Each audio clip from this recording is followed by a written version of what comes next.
So today I'm going to be going over my 101st Airborne impression, 2/502nd PIR, 1969 to 71-ish. But yeah, let's get started with it. I'll start off with my jungle boots.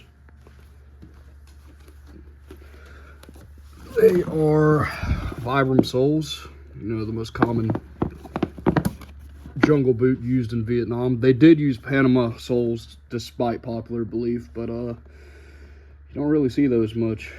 I mean, you do see them sort of commonly late war, but I'm just using Vibram soles because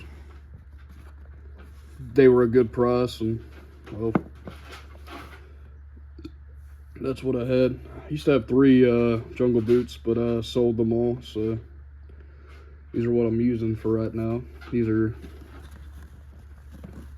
1967 dated, so mid-war, but they work for 1970, 101st Airborne. Over here, we have my M17 gas mask with gas mask bag. The M17 is in there. Now, at this point in the war, you don't really need a gas mask, but you could use one. I mean, there are photos of guys using it in the 101st. But at this point, you should really see M17A1s. But it works, you do see a mix-up commonly. I mean, hell, you could even pass for a grasshopper and XM28E4 gas mask. First Cab used those a lot, but I do believe some 101st Airborne guys got them near the end of the war.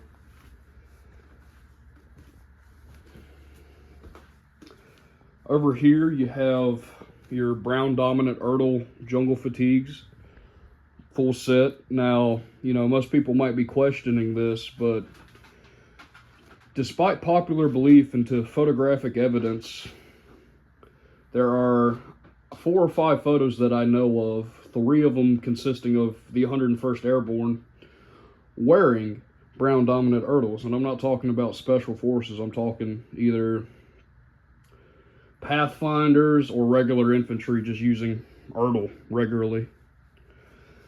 Now, most commonly, if they were issued Erdl, it would be the green dominant type, but like I said, there is photographic evidence of the brown dominant Erdls being used in Vietnam by the 101st Airborne. Used to have the EGA up there, which was a post-war thing. The Marines did that, so I kind of scrubbed that off. This is 1969 dated.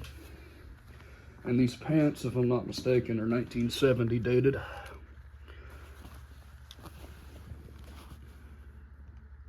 DSA 70. But yeah, these were used sporadically by the 101st Airborne starting around 1969.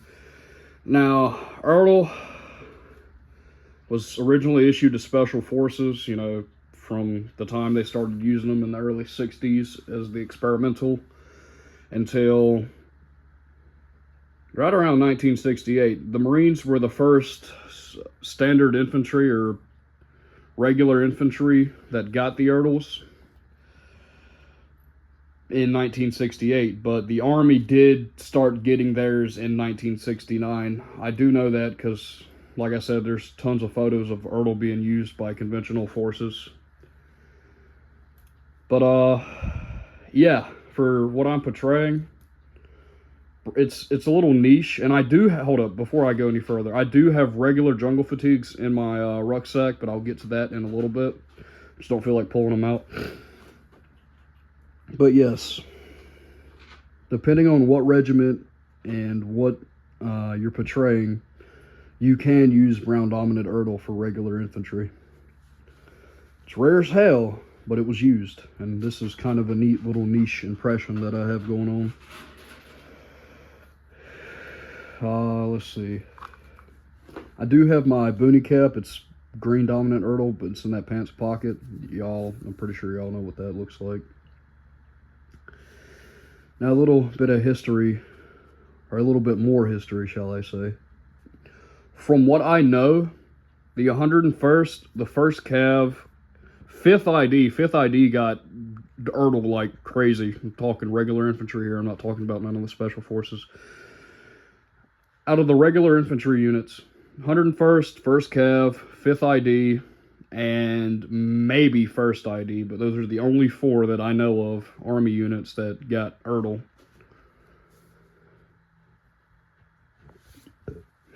Over here, you just have your regular green undershirt. I mean, you can buy those at Walmart. It's not a big deal. It looks practically the same. Over here, I have my M1 helmet. It was actually given to me by a mechanic, Army mechanic who served in Vietnam, or mechanized infantry. No. He was a mechanic in the Army. And proper helmet liner, as you can see, 1967 dated Mitchell pattern helmet cover. Over here is just a M60 ammo carrier for a 100 round cartridge box, but I don't have the cartridges box. That's just kind of there for show. Gear wise, I have M56 suspenders, 2 7-pocket bandolier pouches. One is 74 and 75 dated, or the other 75 dated, but they work for, it's the same damn bandolier, you know. Nothing changed. M56 mag pouches, 2 M56 canteens, M56 bandage pouch, bayonet M8 scabbard for M16 A1. I think these are both second patterns. Don't quote me on that, but they work. And let's see. Oh yeah, I just got this recently. M16 A1. I do need to spray paint that black, just kind of match it.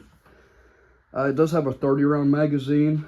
I know it is, but isn't for, depending on what era you're portraying.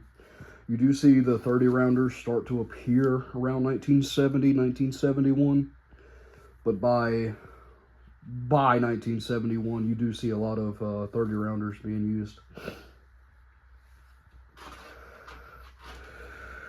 It does have all the correct,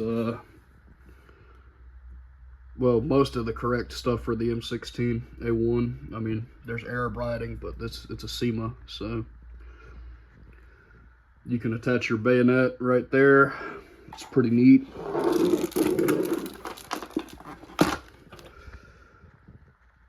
It's a pretty good damn replica of an M16A1. It's metal, fully weighted. It's pretty neat, not gonna lie. Started using that for my reenactments.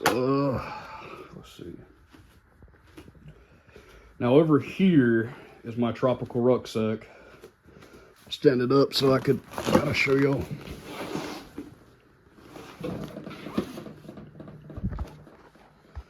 So on the tropical rucksack,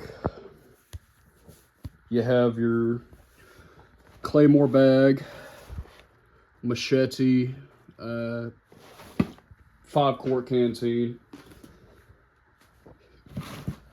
2-quart canteen, M56 shovel cover with M43 shovel, I think. Ammo box on the top, flare tube, M67 1-quart canteen, and M56 1-quart canteen. Now, on the bottom of it, if I can,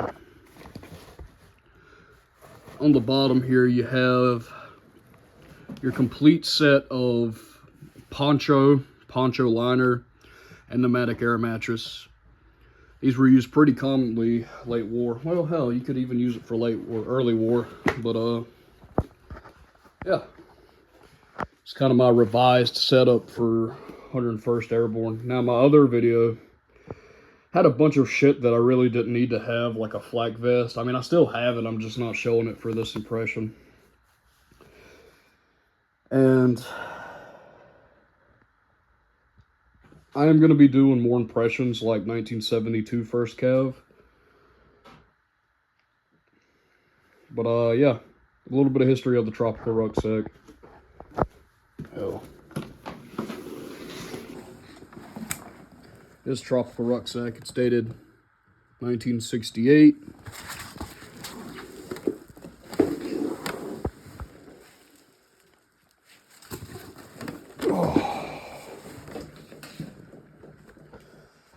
Now,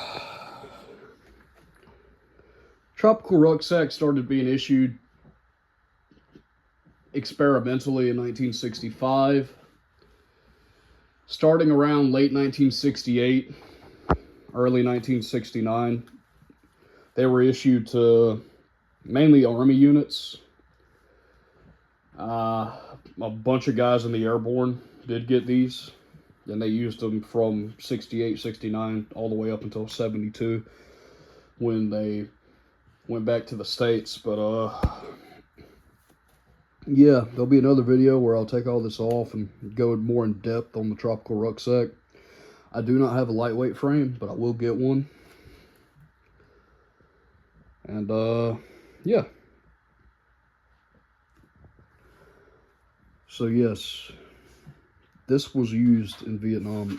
None of this is reproduction, well, except for the M16. But